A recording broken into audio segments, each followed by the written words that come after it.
Hi guys, so ito nga po pala yung aking vlog doon sa naka-timelapse. Kasi tinamad ako mag-edit kaya timelapse ko nung nakaraan. Pero ito guys, last year pa po yung video ito. Ito yung pabiyahe kami ng Burgos. So nag-Alaminos na lang muna kami kasi hanggang doon lang si tatay. Tapos si Nel sasakay na kay Pastor Louie.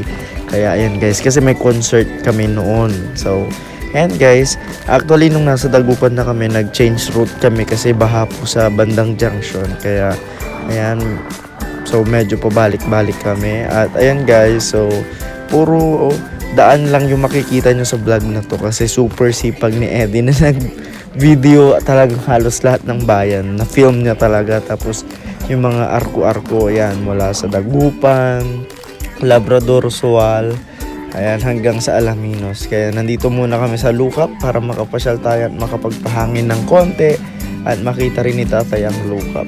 So, ito na yun guys. Dito na rin kami nag-lunch. At ito yung view dito sa harap ng kainan namin. So, ang ganda guys. Very refreshing po dito kasi sarap po ng hangin. So, yun lang guys. Thanks for watching. Bye-bye!